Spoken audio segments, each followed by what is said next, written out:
did I really do all the armies? Not all, but a huge portion of them.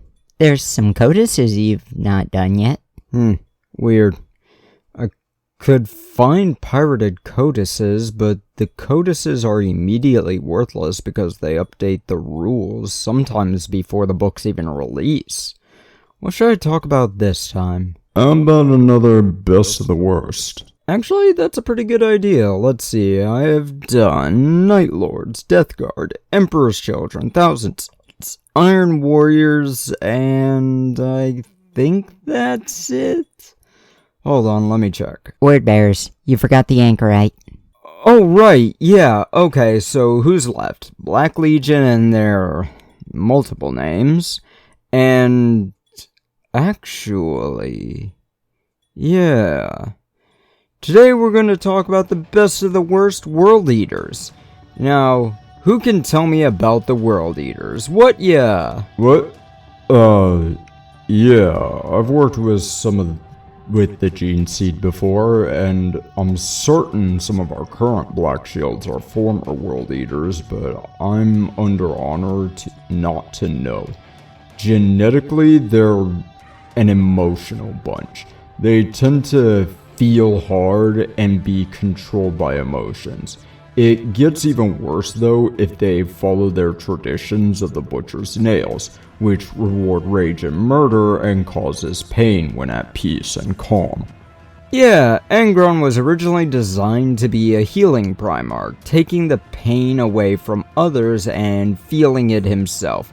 But even before being butchered in the brain, this backfired on him, as he didn't delete the suffering, he took it.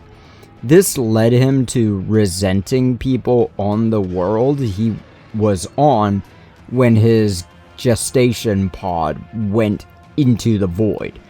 The fact that he got out of his pod on the planet New Syria, he was attacked immediately by Eldar that thought he would cause major issues for them. Weirdly enough, this sort of started as a self-fulfilling prophecy. Honestly, Angron's story is long and tragic. The biggest issue is the fact that while he was still developing, he got the Butcher's Nails forced into his brain and it turned off his Primarch powers and led him to feeling nothing but rage and only remembering the emotion of resentment. Now, when he was reacquired by the Imperium of Man, he slaughtered God knows how many, including at least 2 named characters from his own legion, the Warhounds, which he renamed after his rebel group on his homeworld, the City Eaters, taking the name World Eaters for the 12th Legion.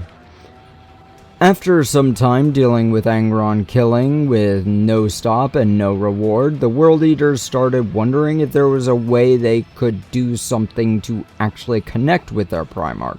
So some of their apothecaries started experimenting and figured out how to make the Butcher's Nails work with their ascended brains. Angron's nails don't work with his brain and it permanently damaged him, giving him a life expectancy, unlike other Primarchs.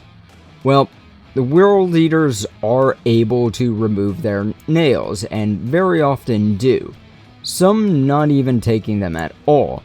But now that I've filled out a whole page talking about the World Eaters lore, it's time to talk about their best.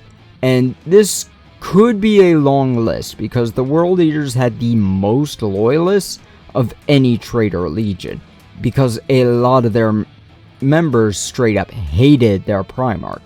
But the subject of this video might be surprising. Khârn the Betrayer. Now, his name officially has an accent over the A, but I'm on an English keyboard typing in English, and I ain't gonna figure out the control code to make the fancy letter, and I ain't gonna...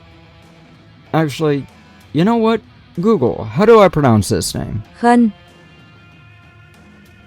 Khârn. Huh. Not at all how I thought it would be pronounced.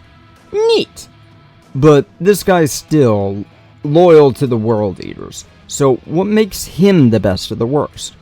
Well, in a very similar way that Sevatar is. After the heresy, Khârn was KO'd and unconscious. He was in the Eye of Terror recovering, and he was officially the one in command. Many of his soldiers didn't like this because he was out cold, like me at 3 p.m. every day. Seriously, I do that every day for some reason. The Emperor's children decided they wanted to cause some havoc, and that chaos was brought to everyone. They were the largest of the Chaos Legions and the ones with the most power. The Thousand Sons were trying to figure out why only a few of them were not just straight up allergens. The Iron Warriors were trying to stuff daemons into computers. The Night Lords were hunting a dude who forgot to return his library book, and several others doing things as well. Well, the Legion of the World Eaters was in a heated debate as to what to do. The Emperor's children were at their doorstep, offering a chance to survive.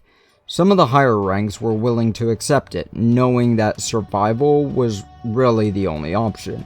Others were stuck in their ways. The Legion Civil War grew a second civil war in the World Eaters.